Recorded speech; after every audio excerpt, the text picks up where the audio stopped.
আমার অগ্রজ সহকর্মী সুলেখক সুবক্তা ভবকিরণানন্দ বন্দ্যোপাধ্যায়, এই কলেজের মাননীয় অধ্যক্ষা, বাংলা বিভাগের প্রধান অনুজা সৌমিত্র, আপনার সবাইকে আমি ভালোবাসা জানাই, নমস্কার জানাই, শুভেচ্ছা জানাই। আজকে আমি একটা অভিজ্ঞতার কথা আপনাদের বলে শুরু করি। বেশ কিছুদিন আগে, কয়েক বছর আগে, বৌদ্ধের জন্মদিনে প্যারিসে আমার সৌভাগ্য হয়েছিল একটি পাবে প্যারিসের তরুণ কবিদের মুখে বৌদ্ধের কবিতা পাঠ শোনা। তখন কটা বাজে? তখন বাজে ধরুন প্যারিসের বিষয়টা সন্ধ্যে 8টা।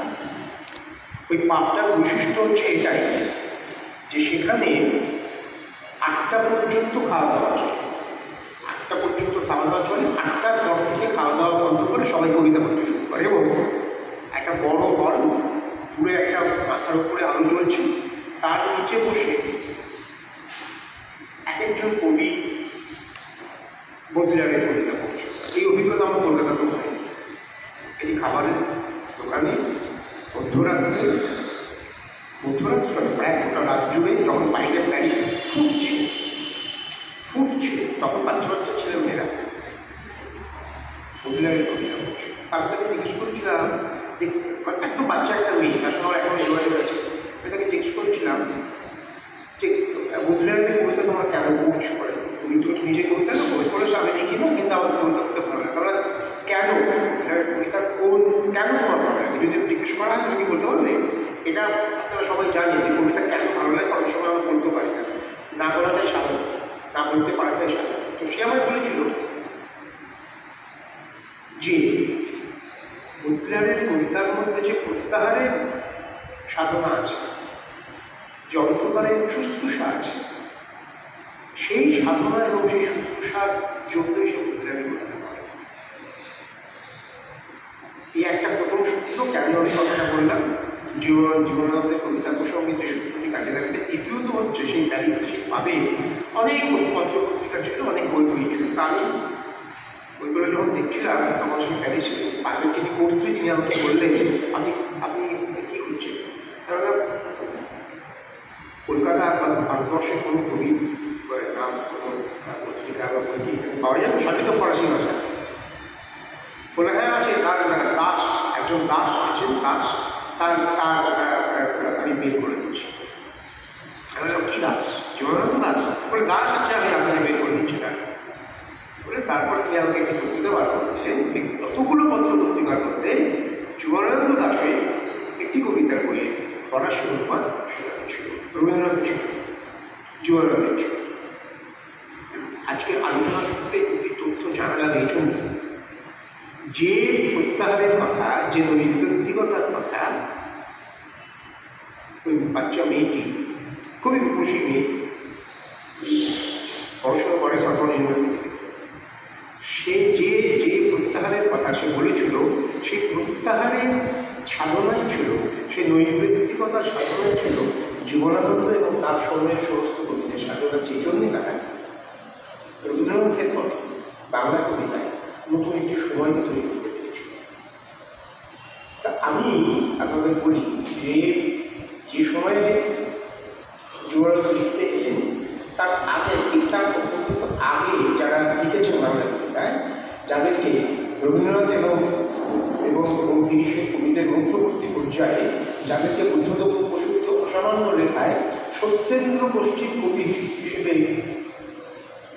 একটা বন্ধনের মধ্যে ফেলেছিলেন। বুদ্ধদেব বসুর লেখার মুশকিল হচ্ছে এত মারাত্মক গদ্য, তো অসামান্য সেই গদ্য, যখন সেই গদ্য আমরা পড়ি, আপনারা সবাই নিশ্চয়ই পড়েছেন, সেই গদ্য পড়ার সময় মনে হয় বুদ্ধদেব যা বলছেন সব ঠিক হচ্ছে, কিন্তু এই কথাটির মধ্যে একটি প্রতারক প্ররোচনা আছে। যে ধরুন সেই সময় যারা কবিতা লিখছেন, মহিলাল মজুমদার, নজরুল ইসলাম, সত্যেন্দ্রনাথ দত্ত, যতীন্দ্র মোহন বাগচি, যতীন্দ্রনাথ সেনগুপ্ত, তাদের সবাইকে কি একটা ব্র্যাকেটের মধ্যে সত্যেন্দ্র পশ্চিম কবি বলে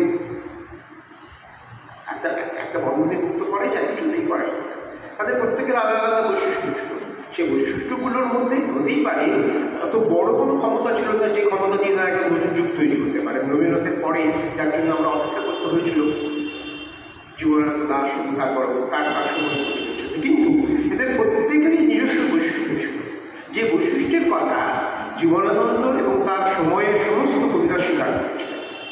তখন কারা কারা কবিতা লিখছেন আপনারা এই আমি আজকের লেখায় জীবনানন্দের কবিতা নিয়ে কম বলবো, জীবনানন্দ বলে গেছেন, শেষে আসবো, কিন্তু আমি তার যে সময়ে জীবনানন্দ লিখতে গেলেন সেই সময়টাকে নির্মাণ করলেন যারা রবীন্দ্রনাথের পরে, তাদের কথাই কি আপনাদের বলি, মানে আপনারা সবাই জানেন তাদের কথা, কিন্তু আমি বলি যে কি করে তারা বাংলা কবিতায় রবীন্দ্রনাথের পরে নতুন একটা সময়কে স্পর্শ করার সুযোগ করে দিলেন আমাকে, নতুন একটা সময়কে উদ্বোধন করতে সুযোগ করে দিলেন আমাকে।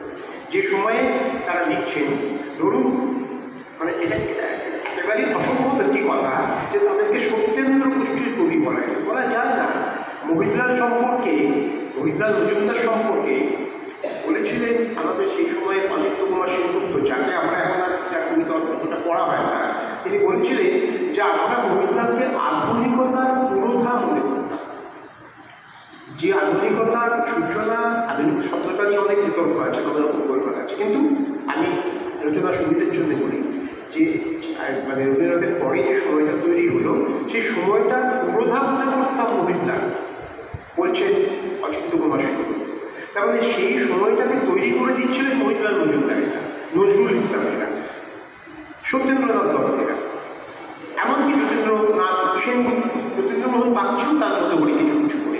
এই সময়টার বৈশিষ্ট্য কিছু, তারা নিজেরা খুব বড় হয়তো একটা সময়কে তৈরি করতে পারে, কিন্তু তার প্রত্যেকেই একটা সময়ের শেষে আরেকটা সময়ের সূচনায় মধ্যবর্তী একটি পরিক্রমার দায় নিতে পেরেছে। আমি একজন দুজনের কথা আপনাদের বলি, আপনি আপনাদের এই বিষয়টা নিয়ে কথা বলার জন্য। ধরা যাক যতীন্দ্রনাথ সেনগুপ্ত, উনি বলেছিলেন যে আমি বাংলা কবিতায় ওই মরুশিখা মরুমায়া জাতীয় শব্দ ব্যবহার করে বাংলা কবিতায় একটু আলাদা স্বর আনতে চেয়েছিলাম। রবীন্দ্রনাথের পরে বাংলা কবিতা আলাদা স্বর আনতে চেয়েছিলাম এবং পেরেওছিল। একদম যে পারেননি তা তো নয়, সত্যি সত্যি যতীন্দ্রনাথ সেনগুপ্তের সেই সময়ের কবিতার একজন বলেছেন যে যতীন্দ্রনাথের রূপকথা আছে কবিতার পদধ্বনি উনি শুনতে পেয়েছিলেন আমিও চক্রবর্তী চেতন শেখরা কবিতা। আমিও চক্রবর্তী চেতন শেখরা কবিতার একটা অস্ফুট পদধ্বনি শুনতে পাওয়া যাচ্ছে যতীন্দ্রনাথ সেনগুপ্তের কবিতায়, সেটা পরবর্তীকালে লেখকেরা করেছেন। তার মানে যে সময়টা তৈরি করছেন জীবনানন্দ, সেই সময়টাকে আসলে তৈরির প্রস্তুতিতে করে দিচ্ছেন কিন্তু যতীন্দ্রনাথ সেনগুপ্তরা, যতীন্দ্রমোহন বাগচিরা, কুমুদরঞ্জন মল্লিকও তার মধ্যে আছে। আমি দু একজনের কবিতা আপনাদের একটু বলি, আপনারা সবাই এগুলো পড়েছেন। ধরুন এই যে যতীন্দ্রনাথ সেনগুপ্ত, চারটে লাইন বলি, উনি রবীন্দ্রনাথকে অনুকরণ করে যারা কবিতা লিখছেন তাদের নিয়েও ব্যঙ্গ করেছেন। কিভাবে ব্যঙ্গ করেছেন? পেতে নেড়ে সজ্জা দেখে সে চারিদিকে ঘটতেছে রোজ্জা, চারদিকে জায়গা ঘটছে সেটা নিয়ে কবিতা দেব, মানে এই যে প্রস্তুতিটা শুরু হচ্ছে, চারদিকে জায়গা ঘটছে তাই নিয়ে কবিতা লেখার প্ররোচনা দিচ্ছেন, অনুরোধ করছেন, প্রস্তাব দিচ্ছেন যতীন্দ্রনাথ সেনগুপ্ত তার সময়ের কবিতা ঘটনা চক্রে। যতীন্দ্রনাথ নিজেও তো সেই সময়ের কবি, তিনি নিজেও সেই যাদের আমরা রবীন্দ্র গোষ্ঠীর কবি বলি, শব্দটা খুব খারাপ, ওই শব্দটা খুবই খারাপ, তাদের রবীন্দ্র গোষ্ঠীর কবিও বলা যায় না, সত্যেন্দ্র গোষ্ঠীর কবিও বলা যায় না, তাদের প্রত্যেকের নিজস্ব অধিকার ছিল। কিন্তু তিনি অনুভব করছেন, তিনি বুঝতে পারছেন যে নতুন একটা সময়কে দরকার। যে নতুন সময়ের বৈশিষ্ট্য কী হবে? ওই যে দেখে সে চারিদিকে ঘটছে যে রোজ্জা, চারিদিকে যা যা ঘটছে সেটা দিতে হবে। সেই অভাবটা কিন্তু সেই সময় ছিল।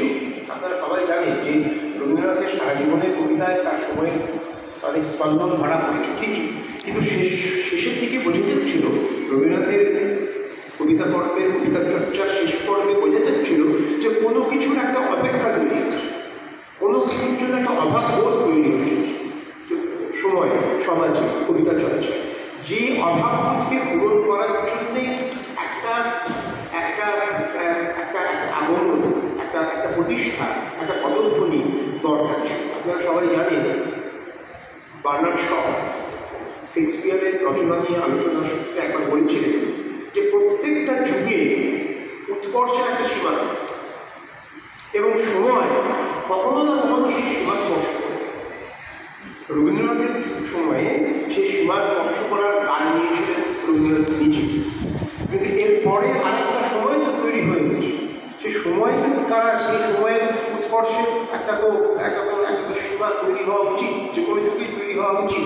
সেই সীমাটা কারা তৈরি করবে, সেই সীমাটা কারা তৈরি করবে?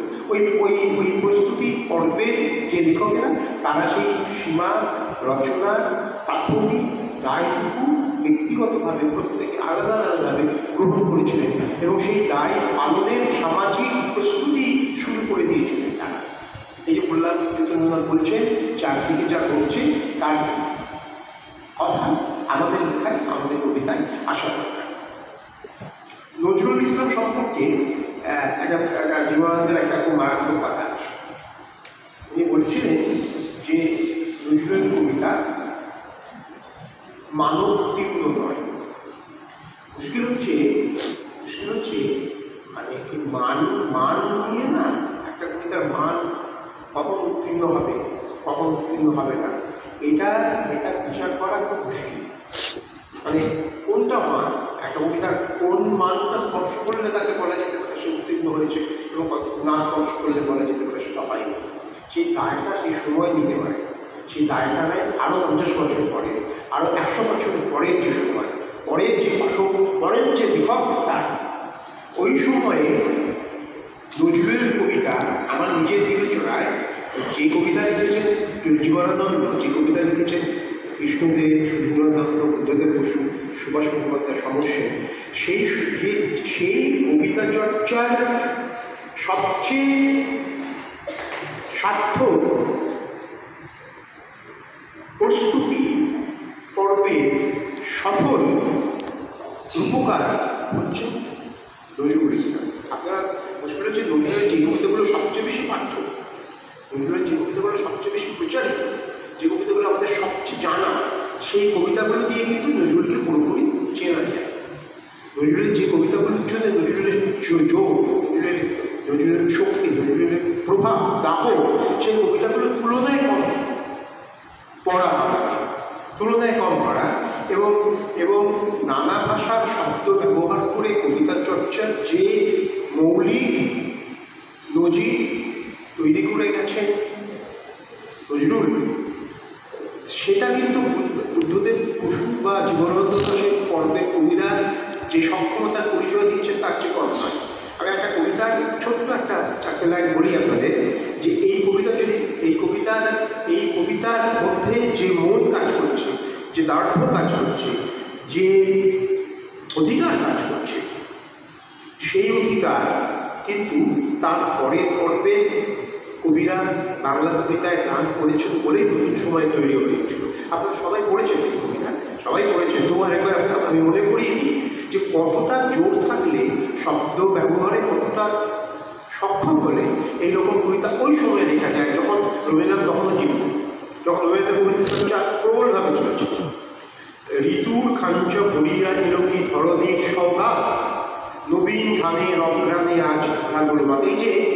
এই যে শব্দ ব্যবহারের মধ্যে যে মৌলিক একটা সঞ্চার রয়েছে, গিন্নি পাগল চালের কৃষ্ণি, তস্তরি ভরে নবীনা গিন্নি, হাসিতে হাসিতে দিতেছে স্বামীরে, খুশিতে কাঁপিছে হাত, সিন্নি রাতে বড় কবি বাড়ি গন্ধে তেলের সীমাত।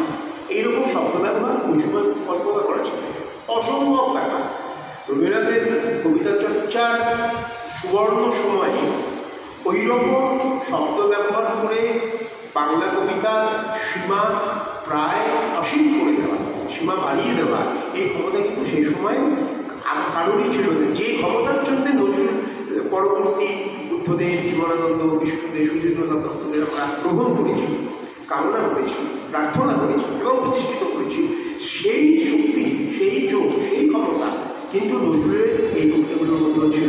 মুশকিল হচ্ছে কি জানেন তো, মুশকিল হচ্ছে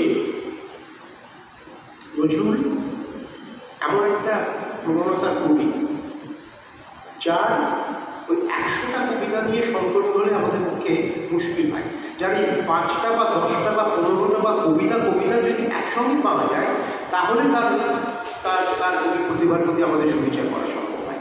মানে যে কবিতাগুলোর জন্য নজরুলকে আমাদের রবীন্দ্রনাথের পরে আমাদের সময়ে সবচেয়ে জরুরি কবি বলে মনে করা উচিত, সেই কবিতাগুলো কিন্তু নজরুলের সবচেয়ে অগোচরে থেকে গেছে, সবচেয়ে অগোচরে থেকে গেছে। সত্যেন্দ্রনাথ দত্তের কবিতা আপনারা সবাই পড়েছেন। মুশকিল হচ্ছে সত্যেন্দ্রনাথ দত্তের কবিতার যে জোর, তার শব্দ ব্যবহারে যে মৌলিক দাক্ষিণ্য, সেইটার প্রতি আমাদের নজর এখনো সেভাবে জাগ্রত হয়নি। তার মানে এই ধরুন এই শব্দগুলোর ব্যবহার, এই সময়কে, এই সমাজকে, এই সম্প্রদায়কে, এই মানুষগুলোকে কবিতায় গ্রহণ করার যে দায় সত্যেন্দ্রনাথ পালন করেছেন।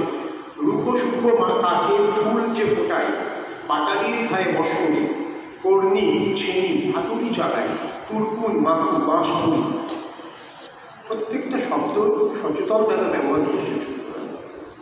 কবিতায় এটা একবার বিতর্ক হয়েছিল যে কবিতায় কি সব শব্দ খুব জরুরি। এটা নিয়ে অলকরঞ্জন দাশগুপ্ত এবং সুনীল মুখোপাধ্যায়ের একটা বিখ্যাত বিতর্ক আছে কবিতা পরিচয় পত্রিকায়।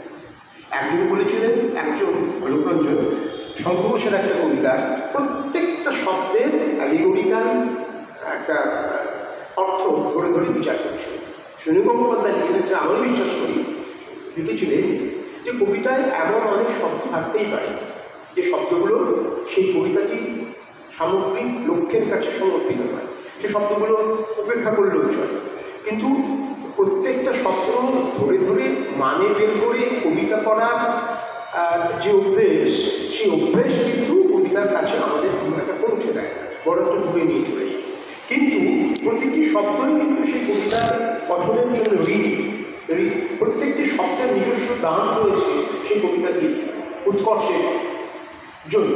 কিন্তু এখানে দেখুন, প্রত্যেকটা শব্দ আপনি আলাদা করে বিচার না করলেও চলবে, কিন্তু প্রত্যেকটি শব্দের যে দান, যে ধ্বনি, যে আহ্বান, যে গ্রহণ, যে অধিকার, সেই গ্রহণ, সেই দান, সেই অধিকার কিন্তু এগুলি থেকে নির্মাণ করেছে। এবং এইগুলির সূত্রে তার পরবর্তীকালে রবীন্দ্রনাথের পরে বাংলা কবিতায় উঠে এসেছেন জীবনানন্দ এবং তার বন্ধুরা।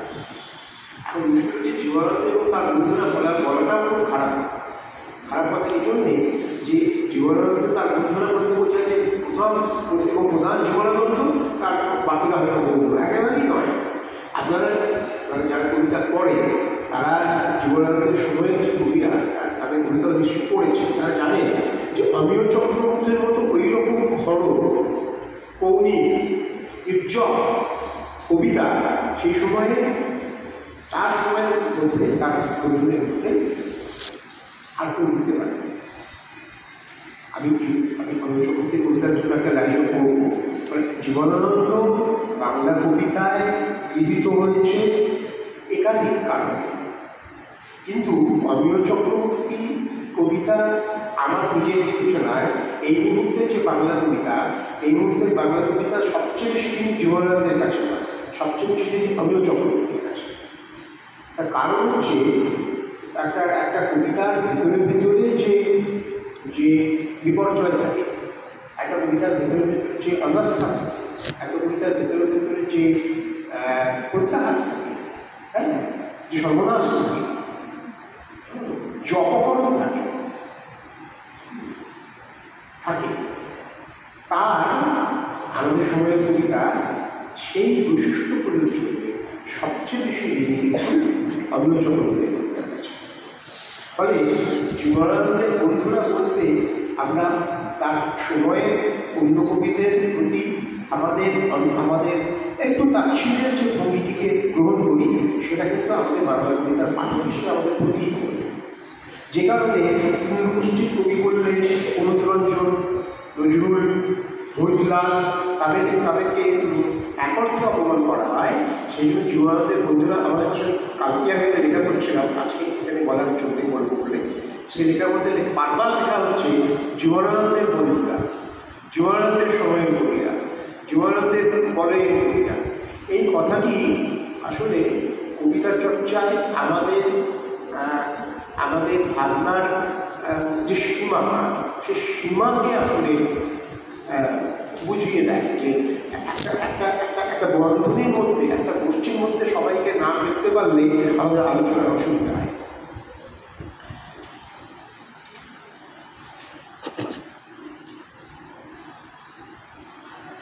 যতীন্দ্রমোহন বাগচি, আমি একবার শঙ্করবাবুর সঙ্গে আমার কথা হচ্ছিল, নানারকম কথা হচ্ছিল, আমি দেখেছিলাম যতীন্দ্রমোহন বাগচি তার একটা অসামান্য দুর্বলতা আছে। যতীন্দ্রমোহন বাগচি কবিতা সম্পর্কে আমি একটু আপত্তি জানাচ্ছিলাম, শঙ্করবাবু বলছিলেন যে তার কিছু কিছু কবিতার কথা বলে যে সেগুলো তার খুব প্রিয় কবিতা। এখন প্রিয় কবিতা শব্দটাও খুব মারাত্মক, যে কোন কবিতা প্রিয় এবং কোন কবিতা অপ্রিয় সেটা নিয়ে তো কবিতার বিচার হয়। বিচার হচ্ছে যে সেই কবিতাকে মানুষ কতটা গ্রহণ করেছে, সময় কতটা গ্রহণ করেছে, সেই কবিতার জীবনে কতটা ধার্য রয়েছে সেই। যতীন্দ্রনাথ সেনগুপ্ত আর যতীন্দ্রমোহন বাগচি এই দুজনের কবিতা পাশাপাশি পড়লে দেখা যায় কি বিপুল ব্যবধান, কি বিপুল পার্থক্য, কি বিপুল তফাৎ তাদের তাদের তাদের তাদের বোধে, তাদের তাদের চেতনায়, তাদের তাদের প্রকাশ। আপনারা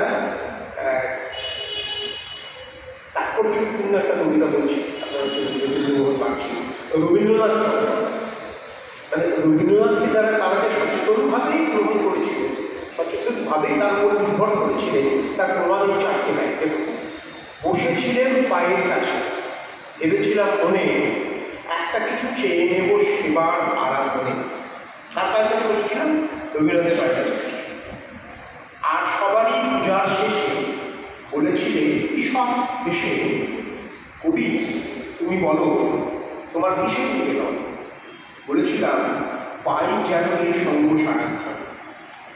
যে সঙ্গ যতীন্দ্রমোহন পেতে চাইছে রবীন্দ্রনাথে, সেটা শুধু ব্যক্তি জীবনের সঙ্গ নয়, সেটা হচ্ছে তার কবি জীবনেরও সঙ্গ, তার কবি মননেরও সঙ্গ তিনি তারা পেতে চেয়েছিলেন রবীন্দ্রনাথের কাছে। যে জন্যে এই কবিতাগুলো, এই ভাবনাগুলোই আসলে বুদ্ধদেব বসুকে প্ররোচিত করেছিল, এদের সবাইকে একটা গোষ্ঠীর মধ্যে ফেলে সবাইকে একটা রবীন্দ্র একটা কথা হয় না, এই একটা বইও আছে রবীন্দ্রানুসারী কবি সমাজ বলে একটা কথা, বাংলার ছাত্রছাত্রী এখানে যারা আছে তারা সবাই বুঝতে পারছে। রবীন্দ্রানুসারী কবি সমাজ অত্যন্ত অশ্লীল শব্দ, অত্যন্ত অশ্লীল। রবীন্দ্রানুসারী কবি সমাজ বললে মনে হয় যে তারা প্রত্যেকে রবীন্দ্রনাথকে অনুসরণ করা ছাড়া তার জীবনের কোনো কাজ ছিল। কিন্তু এদের প্রত্যেকের আপনি যে একটা কবিতা আপনাদের শোনালাম, আরো একটা শোনাবো, সেগুলো পড়লে বোঝা যায় যে তারা প্রত্যেকের নিজস্ব দান আছে বাংলা কবিতা। তারা প্রত্যেকেই তার পরের সময়ে কবিদের উত্থানে সাহায্য করেছে, পরের সময়ে কবিদের প্রতিষ্ঠায় সাহায্য করেছে, গ্রহণে সাহায্য করেছে, অধিকারে সাহায্য করেছে। আমি এবার একটা কবিতা আপনাদের বিভিন্ন ভূমিনী বলি, অসামান্য মানে বাংলা কবিতার জীবন সম্পূর্ণই কবিতা দিয়ে গৃহীত হতে পারে। কি করে জীবনানন্দ হয়ে উঠছে, কি করে সুধীন্দ্রনাথ হয়ে উঠছে, অমিয় চক্রবর্তী হয়ে উঠছে, তার তো একটা প্রস্তুতি থাকবে। দেখুন তারা সবাই পড়েছে, এরকম ভালো কবিতা পড়লে এরকম ভালো হয়ে যায়, যারা কবিতা পড়েন তারা ভালো। পায়ের তলায় নরম থেকে লোকি, আস্তে একটু চল না ঠাকুর ছিল। ওমা এই যে ঝরা কুকুর নয়, তাই তো বলি বসে দূরের পাশে রাত্রিরে কাল, মধুমতির পাশে আকাশ পাতাল কতই মনে হয়। শেষ দুপুরে অসাধারণ জ্যোষ্ঠী আসতে কদিন দেরি, তাই আমের গায়ে বরণ দেখা যায়, আমের গায়ে বরণ দেখা যায়। আম যে পেকে উঠছে, এই শব্দটিকে বোঝানোর জন্য বরণ শব্দটিকে ব্যবহার করতে পারে যে কবি, তাকে আমরা বলতে পারি তারা রবীন্দ্রানুসারী কবি, তাকে বলতে পারি যে তারা সত্যেন্দ্র বসুজিৎ কবি বলা যায়। এই যে শব্দ লাইনটি আবার বলি, ওমা এই যে ছড়া কুকুর নয়, ওমা শব্দের পরে একটা নিষ্ক্রিয় বিস্ময় চিহ্ন আছে, তারপরে ছড়া কুকুর পরে আরেকটি বিষয় চিহ্ন।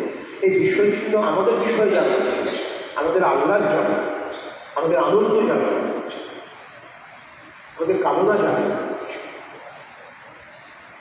আমাদের উৎসাহ জানানো হচ্ছে, আমাদের থামতে বাধ্য হচ্ছে, ভাবতে বাধ্য হচ্ছে, একটা সম্পর্কের দিকে, সখ্যের দিকে, সান্নিধ্যের দিকে তাকাতে বাধ্য হচ্ছে, আমরা আনন্দিত হচ্ছি। আমাদের উদ্বোধিত করছে। তারপরে শব্দটা কি? বোমা, এই যে ছড়া নয়, নয় শব্দটির মধ্যে শব্দটির পরে যে একটি বিপুল প্রশ্ন চিহ্ন আছে, এই প্রশ্ন চিহ্নটি কবি এবং পাঠককে এক সূত্রে বেঁধে দেবে। কবি এবং পাঠককে কাছাকাছি হবে, কবি এবং পাঠককে প্রশ্নোত্তরের স্বাধীনতায় বন্দি করে নয় প্রশ্ন দিয়ে কবি পাঠককে তাকাতে বাধ্য করলেন না, তাকে গ্রহণ করতে বাধ্য করে, তাকে স্বীকার করতে বাধ্য করে, তাকে স্পর্শ করতে বাধ্য করে, তাকে ভাবতে বাধ্য করে। সম্পর্ক রচনার এই বাধ্যতামূলক আল্লাহ বাংলা কবিতার গান করেছেন জ্যোতির্বিদ মোহন সব। এরা কি কথা বলা যায়? একে বলা যায় এরা শক্তিদুর্গ গোষ্ঠীর কবি, এদের বলা যায় এরা রবীন্দ্রানুসারী কবি বলা যায়। জীবনানন্দ আকাশ থেকে পড়ে, রবীন্দ্রনাথের পরে জীবনানন্দ এবং তার আবার আগে বলছি জীবনানন্দ, রবীন্দ্র চক্রবর্তী, বিষ্ণুদেব, সুরেন্দ্রনাথ, বুদ্ধদেব বসু, তাদের মধ্যে একটা শিল্প রচনার দায়িত্ব যারা নিজেদের অবচয় নিয়েছিলেন তারা হচ্ছে এই কবিরা। কিন্তু তারা এই বিষয়েও সচেতন ছিলেন যে তাদের কতটা শক্তি, কতটা সামর্থ্য, কতটা অধিকার, কতটা প্রতিষ্ঠা, কতটা দায়, কতটুকু দায়, সে সম্পর্কে তারা সচেতন ছিলেন। কুমুদরঞ্জন মল্লিকের কবিতা আপনারা সবাই যে সরলতার, সত্যহীন, নিরলঙ্কার উদ্বোধন কুমুদরঞ্জনের কবিতা, বাংলার কবিতা তাকে কোনোদিন ছুটতে পারবে, ভুলতে পারবে না।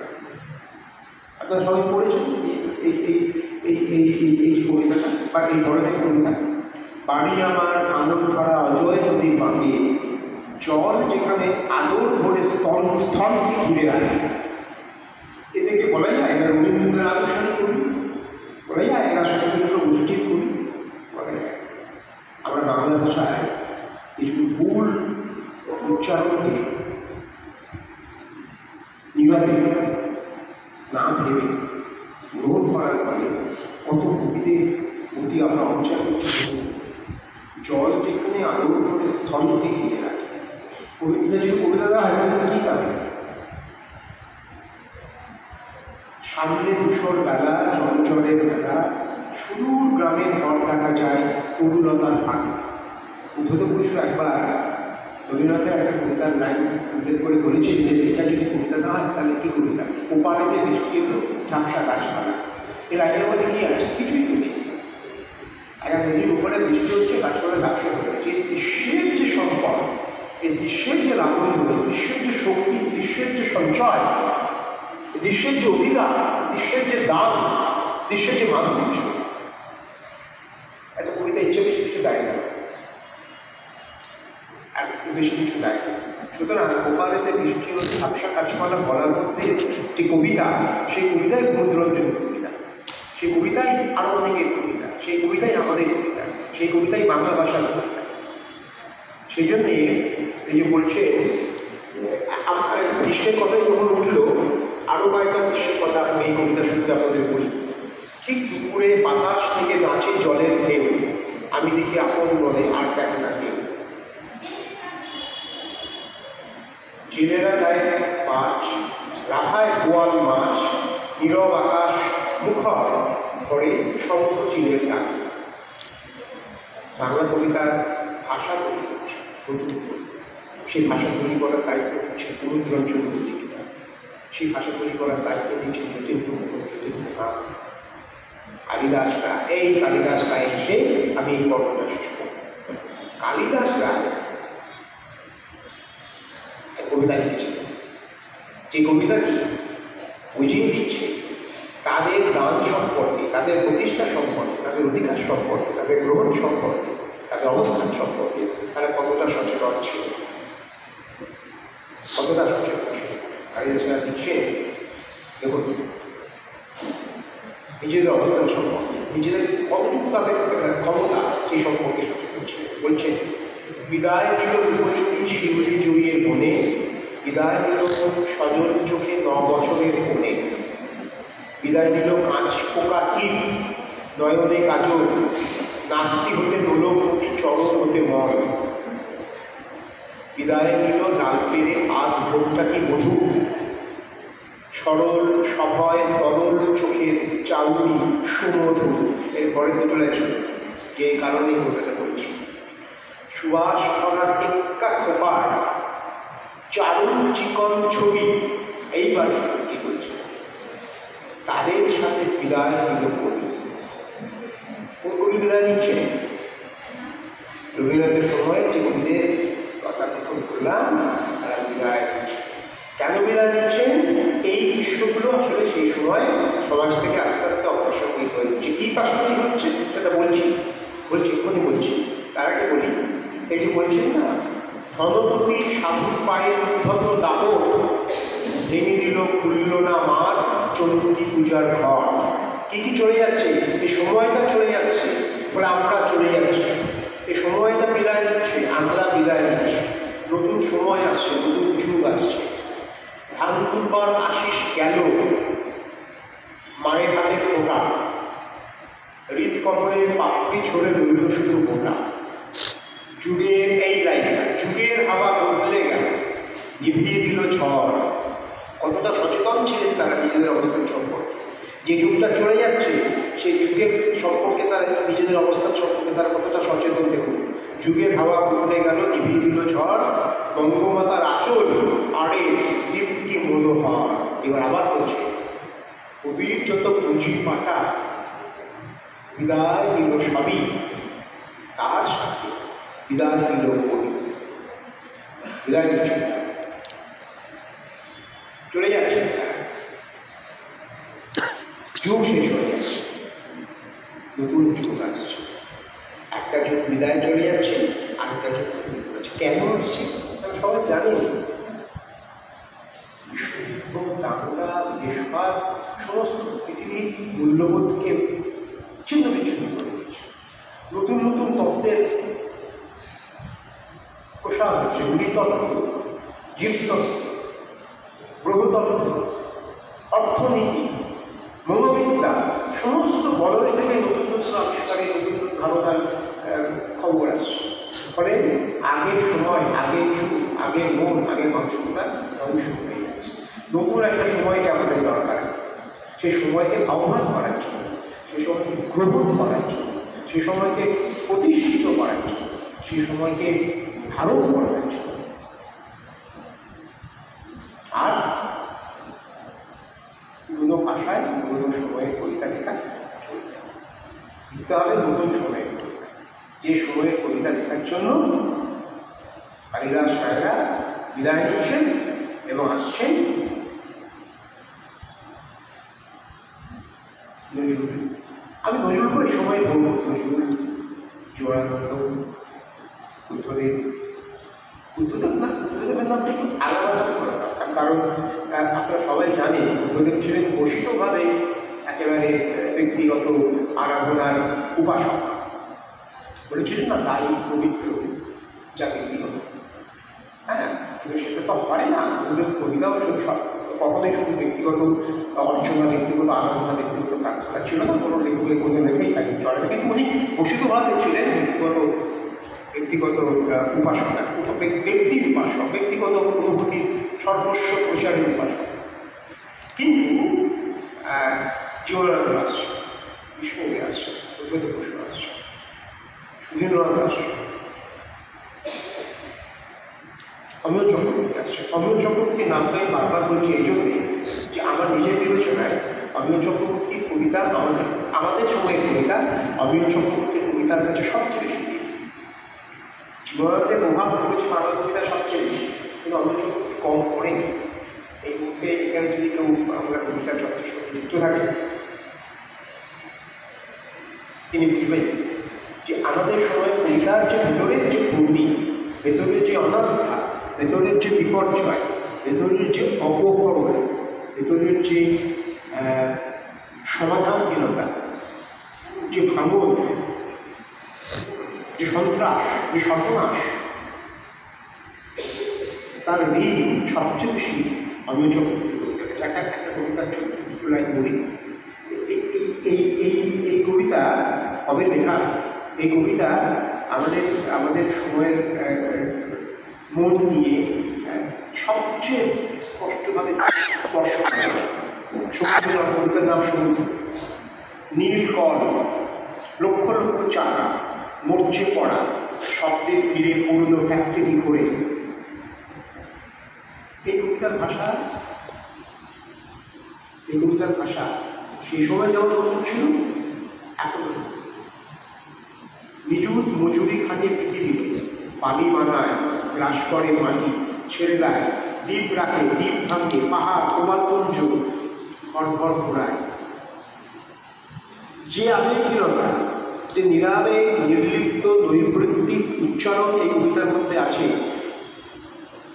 জীবনানন্দের যে সময় কবিতা লিখছে, সেই সময়ের দান হচ্ছে কবিতা। এলিয়েট বলেছিলেন না যে এসকেপ ফ্রম পার্সোনালিটি, নিজের ব্যক্তিগত আবেগ, আহ্বান, অনুভূতি থেকে বেরিয়ে এসে কবিতা লিখতে হয়। এবং যে কবিতার নাম আমরা বলছি তার প্রত্যেকেই তো এলিয়েট প্রভাবিত। যে সময়টাকে আমাদের বাংলা কবিতার যে সময়ে এরা লিখতে এসে, সেই সময়টাকে ধারণ করেছিলেন এলিয়েট, এবং সেই সময়ের এলিয়েটের প্রভাবে এরা প্রত্যেকে কবিতা লিখছে। বাংলা কবিতায় এই যে দান, এই যে বড়জমির কবিতাকে সারা পৃথিবীর মানুষ কবিরা গ্রহণ করলেন, এই গ্রহণের উচ্চারণে সবচেয়ে বেশি অবদান কিন্তু আপনারা সবাই জানেন, কবিতা চর্চার সঙ্গে যুক্ত সবচেয়ে বেশি দান, সবচেয়ে বেশি অবদান কিন্তু বেরিয়ে। এবং এই ব্যক্তিগত অনুভূতি থেকে প্রত্যাহারের সাধনায় আমাদের সময়ের কবিতা, এই কথাটাই জীবনানন্দের কবিতা, এই কথাটাই অনুচক্রবর্তীর কবিতা, এই কবিতায় এমনকি প্রথমে বসুর কবিতা, এই কথাই সুধীন্দ্রনাথ দত্তের কবিতা, এই কথাই সমশ্রী সুভাষ। জীবনানন্দের কবিতা এই প্রত্যাহারকে নিজের মতো করে গ্রহণ করেছে, নিজের মতো করে গ্রহণ করেছে। কীভাবে গ্রহণ করেছে আমি একটা উদাহরণ দিই। জীবনানন্দের কবিতা কি বেশি বলবো না, উদাহরণটা পড়ে গেছে। আমি বলি যে কেন অমিয় চক্রবর্তী তার এবং সুধীন্দ্রনাথ এবং তার সময়ের কবিদের উচ্চারণ যে আলাদা হয়ে উঠছে, সে আলাদা হয়ে ওঠার ভঙ্গি জীবনানন্দ কীভাবে গ্রহণ করছে। একটা প্রকৃতির বর্ণনা, আমরা তো সবাই প্রকৃতির বর্ণনা করেছি, জীবনানন্দের আগে কত রকম করছি। এইরকম বর্ণনা কি আমরা কোনোদিন করেছি? বা এখন যদি এইরকম প্রকৃতির এইরকম বর্ণনার কাছে আমাদের পৌঁছতে হয়, আমাদের একটু স্তব্ধ হয়ে যেতাম, আমাদেরকে থামতে হবে, আমাদেরকে ভাবতে হবে। ডাইনির মতো হাত তুলে অতি আশ্বাওড়ার বোন, বাতাসে কি কথা কয় বুঝি না গো, বুঝি না গো চিল কেন কাঁদে, পৃথিবীর কোন পথে দেখি নাই আমি হায় এমন বিজন সাদা পথ, সোনা পথ। সন্ধ্যা আসে কখন, সহসা কখন, সজিনার ডালে পেঁচা কাঁদে, নিম নিম নিম কার্তিকের চাঁদে। এইরকম একটা ভয়ঙ্কর সর্বনাশা প্রকৃতির বিবরণ যে কবির ভাষায় আমরা পড়ি, তিনি হচ্ছেন যে কবিরা বিদায় নিলেন কালিদাস রায়ের কবিতায়, তারপরে যারা লিখতে এলেন তাদের ভাষায়। এই হচ্ছে আমাদের সময়ের ভাষা, এই হচ্ছে আমাদের সময়ের ভাষা। যে সময় আজ ডাইনির মতো হাত তুলে একশাওড়ার বোধে যার কবিতায় গৃহীত হচ্ছে, এবং তার দেখে কি মনে হচ্ছে, ডাইনির মতো হাত তুলে আছে। প্রকৃতির যে পেলক, যে নরম, যে মধু, হ্যাঁ, যে শান্ত বর্ণনায় আমরা এতদিন অভ্যস্ত ছিলাম, তাকে চুরমার করে দিলেন জীবনানন্দ। এইখানে জীবনানন্দের এই বাংলা কবিতার জীবনানন্দের আজকে যে আপনারা আলোচনা চক্রের ব্যবস্থা করেছেন, কেন করেছে তার নানা কারণের একটা হচ্ছে এটাই যে জীবনানন্দ বাংলা কবিতায় সমস্ত বর্ণনার ভাষায় একটা মৌলিক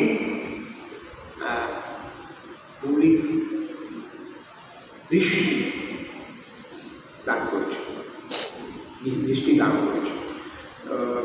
অনেক কবিতা এরকম আছে। আমি আরেকটা শেষ কথাটা আমি একটা কথা বলে শেষ করি। সেটা হচ্ছে যে জীবনের একটা কবিতা আছে স্বপ্নের হাতে, খুব বেশি বড় কবিতা নয়, কিন্তু সেই কবিতা আমি দেখেছি আমার তোমার পৃথিবীর স্বপ্ন দেখাচ্ছে। আপনারা একটু আগে বনলতা সেন কবিতার কথা হচ্ছিল, আমরা সবাই জানি যে বনলতা সেনের কথা উনি বলছেন যে 1000 বছর ধরে আমি পথ হাঁটতেছি পৃথিবীর পথে, আমিটা যে ব্যক্তি জীবনানন্দ নন, এবং ব্যক্তি জীবনানন্দ যে আরেকজন ব্যক্তি বনলতা সেন থেকে নিয়ে কবিতা লিখছেন সেটা নয়।